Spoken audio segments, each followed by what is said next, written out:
been on the dark web myself to figure out how people are actually making money, and the first method is from credit cards. It's called carding, and it's the most interesting way that these scammers make money on the dark web. And if you're not careful enough, your info could end up in their hands too. So this is where people go on the dark web to buy credit cards. This is just one of the sites that are on there, and I can't verify how authentic these actually are, but we have many, and this is probably the best looking site I've seen. They have a proof section. Let's see what that looks like, if there's any testimonials or whatever. Market for over 10 years. Okay, this looks a little bit sus, but they have videos on the dark web. What? What the heck is this? These guys are watching everything. Oh my god. Is there any audio to this? What the heck kind of videos are these? Okay, there's some photos of a guy that has like a bunch of credit cards, a credit card machine or some sort of maker. Let's see this video. So they place their watermark all over the video. They're all small, like 1 second long videos. Can't guarantee if they're actually real, but I guess these guys are like cashing out. And so they basically do credit card fraud. They go to a real ATM and then they cash out money from that credit card so they can take it in cash right away. This guy's also doing a cash out. Let's see.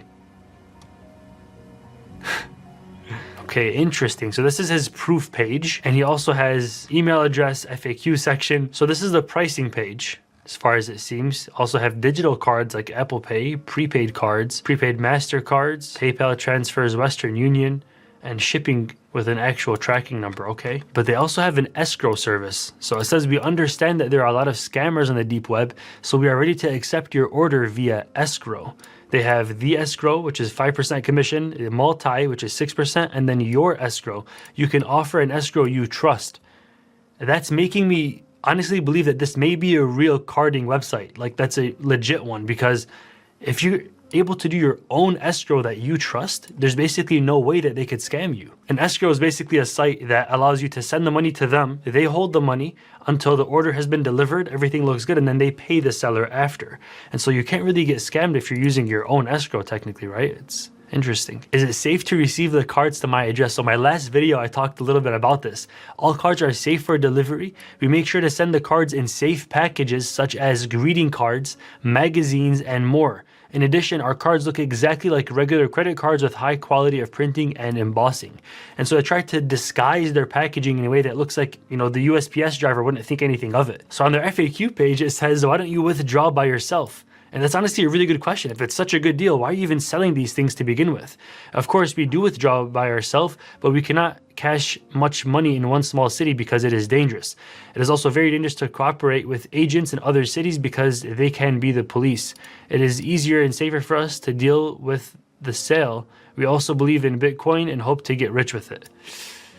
Sounds a bit sus. Now we're on another deep website, and they have a lot of different stuff. So they have credit cards, gift cards, money transfers, even illegal things I'm not going to press on right over here. And these sites are beginning to look really good on the deep web. I've not seen sites that look like this in a long time on the deep web, with like animations, your mouse moves over it, and like different objects. Like, I did not know they were advancing this fast. Typically sites look really bad on the deep web. So here they have a bunch of different sellers, which I don't really trust, to be totally honest with you. A lot of these sites that have different sellers are all low-key the same exact seller just scamming you.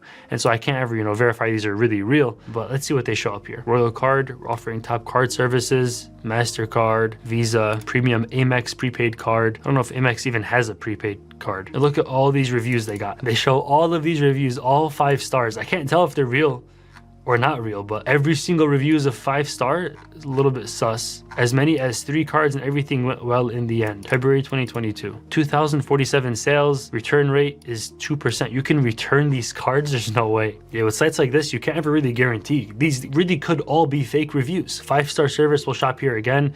Delivery to Italy for these guys took 3 days, not bad. I don't know, I can't tell. I really can't tell. So we're on a different site right now. These guys also got credit cards over here. They have different sellers, I guess, which I don't know if they're actually real. They also have hacking. F Society, the name from the one show, Mr. Robot. I doubt these guys are actually real. Like DDoS Pro. Sounds like a skid name. Let's just view this guy. Return rate is 5%. We are a professional team of programmers. We have been working on the dark web for over 5 years. We complete all assigned tasks on time without delays. We specialize exclusively in social media and are experts in our field. So why do you say WhatsApp, email, and more if that's not social media? But whatever. This is for sure fake. To hack someone's email or even hack someone's Instagram account for 200 bucks, that's nothing. There's no way. Like even this site on the dark web, next generation prepaid cards are not just a phrase, they are real anonymous bank cards with a balance. That was written by ChatGPT, 100%. I can tell that was written by AI because it negated something and then gave the full statement after. They're not just this, they're that. All right, whatever, buddy. And yep, they got all these listings of cards over here too. Sold out. And then they also got 2 reviews. Same exact questions that the first site had. Something's going on here. This dark web site, Next Gen Cards, has the same exact FAQ question as the first site we were just on. Remember this site where it says, why don't you withdraw by yourself? And like, oh, we can't in our small city. These guys said the same exact thing. Of course, we withdraw money for ourselves, just as they had it written, but only in small amounts. We can't withdraw larger sums of money in our cities as it could attract attention. It's more profitable for us to just sell part of the funds and receive payment in cryptocurrency. There are reviews being made on this one every single, like this is today. This is also today, allegedly. Do you guys deliver cards to Nigeria? How are you asking that question if you've already purchased and you're already a buyer? Pretty sussed out by these guys. Their goal isn't just to buy any average credit card, but they want to buy a quality card that has a really high spending limit so these scammers can make the most amount of profit possible. Now on these marketplaces, they look for different BINs, which stand for bank identification numbers. It's basically the first 6 digits of a card, which is enough to tell you which card type it is. For instance, Amex Platinum has the same BIN, or Chase Sapphire Reserve has its own BIN, and each card type starts with those first same 6 digits. So once they're in the expensive credit card BIN, they buy a number of fulls, which is basically a full credit card info. Their full name, credit card number, CVV, expiration date, and even billing address, and sometimes their social security number even show up in these fulls so the scammers can act like it's actually them making the purchase. As Detroit rapper TJX6 famously once said, "The government tried to ban me from the dark web. I downloaded Tor browser, then got back in, went and got a VPN, just bought another bin." I actually asked TJX6 if I could use his song in one of my videos about 6 years ago. He was like, "Hell yeah, bro, I appreciate it. Go ahead." And then I came to the realization that if I use his song, he's probably just going to end up copyright claiming me and scamming me. Nah, I doubt it, but you never know if he's going to do it, so I didn't ever use his song. So these scammers are actually deeply worried about this stolen card being traced back to them because it's only a matter of time before it gets blocked. So they have to figure out some sort of method of spending this money and receiving the item, of course without shipping it to their actual house address, otherwise they'd go to prison the next morning, so that they can at least receive the benefits of this item and then not have it linked back to them in real life. Some people even literally ship items like a brand new TV to a rundown house in the middle of nowhere that no one actually lives in. And then once this 4K OLED 77-inch TV with a soundbar arrives at their house that's worth less than the soundbar, the FedEx driver is like, "Oh, this is weird. It's a pretty expensive TV to be dropping off at a house that no one lives at, but I'm just doing my job." He takes his photo and then walks away. The scammer runs up, snatches the item, and takes it back to his actual house where he could use it, or he could just end up selling it for a lot cheaper to buy a lot more stolen credit cards and continue this cycle. But in reality, a lot of these guys that are hacking or scamming on the internet don't like to get their hands dirty in real life, and so they actually just spend all their money on something digital online, like maybe, I don't know, 1,000 copies of a brand new game that just released on Steam. And then once he buys those game keys, he could possibly, this actually does happen by the way, he goes to a site that sells game keys for really cheap that maybe a lot of you use and don't even know how it's even possible.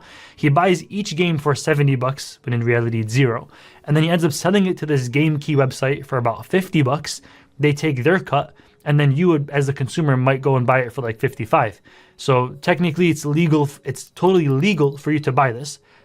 Because you know it's not you that's doing the credit card scamming, but in reality, like everyone knows that you're buying these game keys from people that did credit card fraud to actually get them. Otherwise, there's no way that they can get them cheaper than anybody else on the internet, right? From the scammer's perspective, if he goes and buys a bunch of game keys off of Steam with stolen credit cards, and then he sells it to a game key site, he makes about $50 per item that it sells. And by the way, it's fully passive. He just has the keys, and immediately as someone purchases, it automatically has some sort of custom code that sends the game key to the buyer, and the seller doesn't have to do anything after he commits that initial form of fraud. And people do this a lot, by the way. But now since these dark web scammers steal all this money and they have it just sitting there in their crypto wallets, or I should say dirty crypto wallets, because since Bitcoin wallets are public and anyone can see what's happening on the blockchain, you can look up someone's crypto wallet online and see every transaction that that wallet has made. You can't really see who owns the wallet unless they're really dumb and they put it on like an exchange, but you can see every transaction that has taken place. And so it only takes a matter of time for a scammer to slip up, either receiving money from a friend, sending money to someone that they shouldn't have, for the government to have their crypto wallet flagged and then immediately find out who's behind the wallet. And so scammers are always worried, like, oh, I just did all this fraud and all this bad stuff, and now I have all of these millions of dollars sitting in a wallet that I can't really even use because the government is watching it so closely. If I go buy a car with the Bitcoin, they're going to find out it's me. If I buy basically anything besides maybe something digital online, it's really easy to tell who's behind that wallet. So what they do instead is they try to clean their dirty wallets. This is called mixing. And there's a ton of websites across the dark web and the regular internet that people use to send all of their dirty money that they got from really bad illegal activities. They send all that money over to this mixing website, and then that service basically sends it through and out and in of 100 other different wallets so many times to a point where it's so confusing, it's so mixed up, you can't even tell where anything even came from. And the scammer tells the site, hey, all of this money that I give you, now send all of it back to this clean wallet that has nothing to even do with me. And then that's how they end up getting all their money in a place that they could actually spend it. Now, sometimes this even gets so complex where the mixing services only send you maybe 30% of the money that you gave them, and then 6 months later, they'll give you the other 20%, another 20%, and little by little until you have the full amount that you first sent them. So that doesn't all go right away into one wallet, which would pretty much be a red flag. This way, it's really, really hard to tell what just happened. The wallet is no longer tied to their illegal activity and would be extremely hard to tell where the money even came from to incriminate the scammer. The scammers use this new fresh money to actually buy things and cash out and to live their lavish lifestyle because nobody could really tell where that money came from. But last year, a really popular Bitcoin mixer got taken down and its website now looks like this. The US Department of Justice posted that they had facilitated over $100 million in money laundering transactions from illegal dark web markets such as the Silk Road and the Hydra market. By the way, I have a full video coming out soon about those marketplaces where it's a deep dive explaining everything about them. So that's coming out next month. Subscribe for that. But the real question is, how did these credit cards even end up on the dark web to begin with? I understand how people could buy them, but who puts them there from the start? It all starts off with a group of hackers. Basically anybody that's a black hat hacker across the entire world has methods of collecting a ton of credit cards that some are honestly really, really genius. And since you're watching this, I'll show you some ways that you can actually defend yourself from having your own credit card end up on the dark web. The first method is called digital skimming. They hack online shops by sneaking their code into a website, either by hacking the site directly or infecting a script that the site uses to run ads, for an example, or put a chat widget on their site that they instead hack that.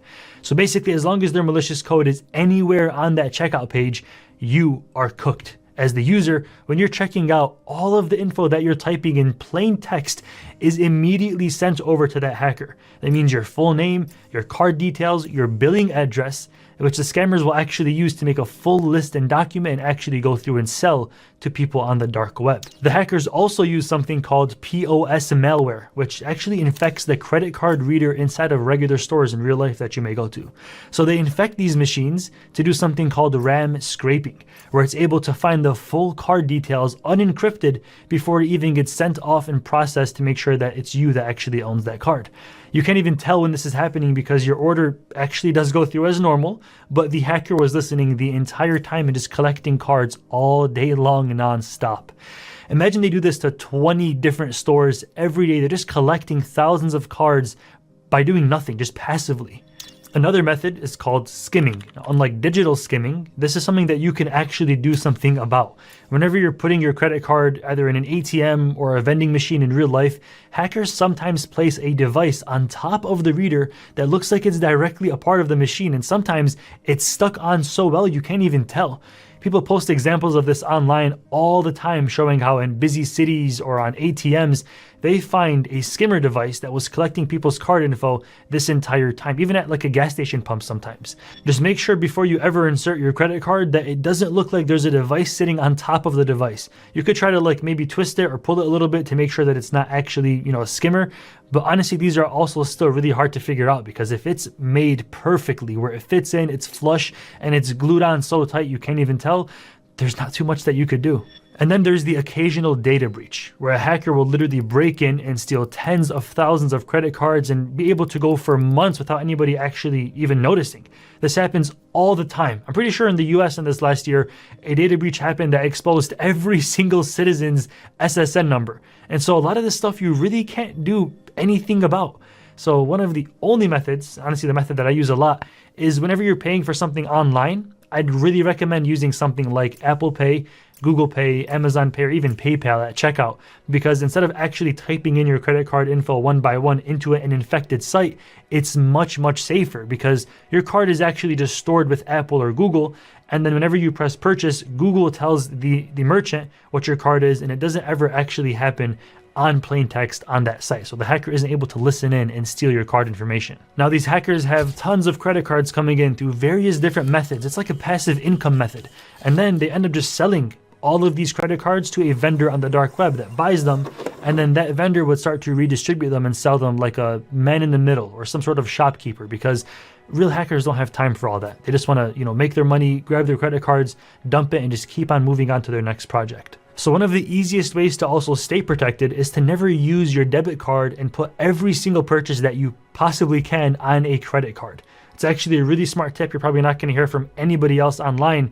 And it's because you want to purposely keep the amount of money in your checking account as low as possible and put the rest of your money in your savings. This way, God forbid, if your debit card ever does get stolen or someone hacks it online, they can only steal the amount of money that's already in your checking account and nothing more. You have a couple $100 in there, it's not the end of the world. But if you have all of your money in a checking account and someone gets that card, you are cooked. Now on most banking apps, you can do something called an internal transfer. So you can send money from your savings account to your checking account within just a few seconds. So if you ever really need to spend the money, you can do that just by doing an internal transfer, pay with your debit card, and then keep your balance in your checking account as low as humanly possible. You could, if worst case scenario, you could dispute a debit card charge, and maybe your bank might help you out depending on how fast you dispute it and how fast you realize. But the chances of you actually getting your money back once it leaves your bank account is really, really low. In the USA, there's something called the Fair Credit Billing Act, which is a federal law that gives you the right to dispute unauthorized charges. And basically every single credit card issuer in this country has to give you that right. Some credit cards do a better job than others when it comes to disputing and getting your money back to your account.